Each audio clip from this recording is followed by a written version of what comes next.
Catus Maximus here. This time, it's my first YouTube video ever of an Ace Hardware gear drive, or gear grip, excuse me, tri-wing screwdriver. Tri-wing handle, that is. These have been around for a while. I don't think Ace sells these anymore, but I may be incorrect about that. But these are the screwdrivers I like the least. I mean, they're supposedly high quality. They have chrome vanadium shafts, but the design of this handle, so they're called a gear grip because you have these deep recesses rather than being trilobular in a more bulbous shape, which is much more comfortable. Something like these Credos, and Ace had ended up, I think, moving to this style of trilobular handle. They were always kind of small, so the idea is obviously that you have these recesses, so indeed when you're driving this or using this with your hand, you have a very solid grip. The problem I always had is just these sharp edges. They just kind of want to pinch in unless you're holding them just right. Particularly bad down here. If you grab it wrong and you're prying on something, it can be pretty uncomfortable.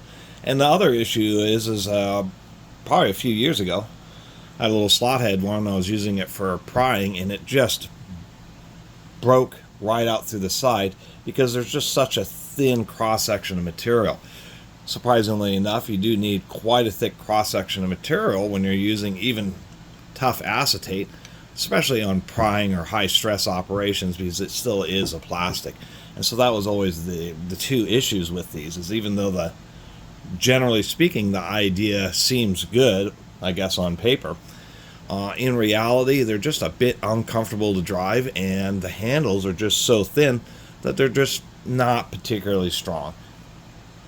In a lot of situations, they'd be fine, but just for me, I was prying, and it ended up cracking, and I was just like, these things are terrible. So I ended up running into this one in a little 10-cent bin.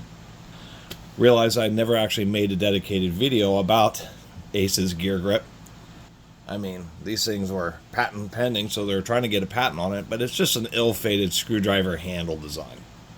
I guess probably the best thing about it is the fact that it's very stable. When you set it down, this is probably the least likely to roll away screwdriver handle design I've ever seen. Too bad the darn thing is actually pretty uncomfortable to use. Anyway, short little video. Just wanted to share that with y'all. Thanks for watching.